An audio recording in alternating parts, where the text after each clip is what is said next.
पर उत्तराखंड ही नहीं बल्कि पूरे देश की निगाहें टिकी हुई हैं। इस मामले में कोटद्वार की अपर जिला एवं सत्र न्यायाधीश की अदालत कल फैसला सुनाएगी। एसआईटी ने इस जघन्य हत्याकांड की जांच के दौरान 500 पेज की चार्जशीट दाखिल की थी, जिसमें कुल 97 गवाहों को नामित किया गया था।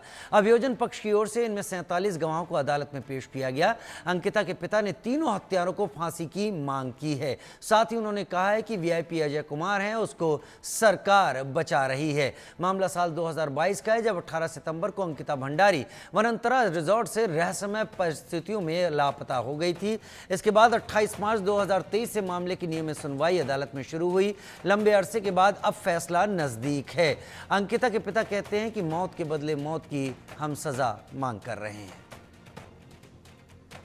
देखिए, जो जिस तरह से मेरे निर्दोष लड़की अंकिता भंडारी को इन तीनों धर्मियों ने मारा है, तो मैं पहले से कह रहा हूँ कि मौत के बदले मौत।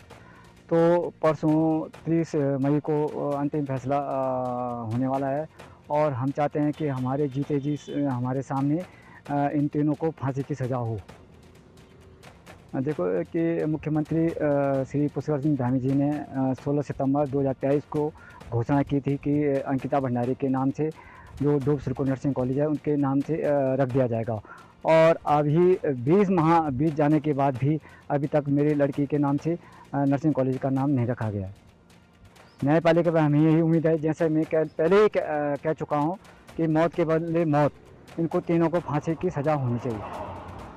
देखो, ये तो अभी न्यायालय पे डिपेंड करता है कि जबकि हमने कहा था कि फर्स्ट के तहत केस जो कुछ सुनाई की जाए, लेकिन उस तरह से हुई नहीं। और हमें दूसरी है कि हमें जब वहाँ अपनी तारीख में जाना पड़ता है तो हमें इतनी दिक्कतों का सामना करना पड़ता है कि 3-3 गाड़ियाँ मुझे बदलनी पड़ती है और कई बार तो मैं वहाँ पेशी भी नहीं जा पाता है। ये तो अपनी समक्ष जनता उत्तराखंड की जनता से मैं यही चाहता हूँ कि जैसे मेरी निर्दोष लड़की को इन्होंने मारा है, तो मैं जब तक इन तीनों को फांसी की सज़ा नहीं होगी तब तक उत्तराखंड में ऐसे ही धरने और प्रदर्शन किए जाएंगे, रोडों पे उतरना पड़ेगा, तब जाके इनको तीनों को फांसी की सज़ा हो जाए। देखो, जिस तरह जो रिजॉर्ट में जो कर्मचारी थे, जो बच्चे थे, छोटे छोटे बच्चे थे, जिस तरह से उनके बयान हैं, उस तरह से सीधे सीधे तो इन तीनों को फांसी की सज़ा होनी है।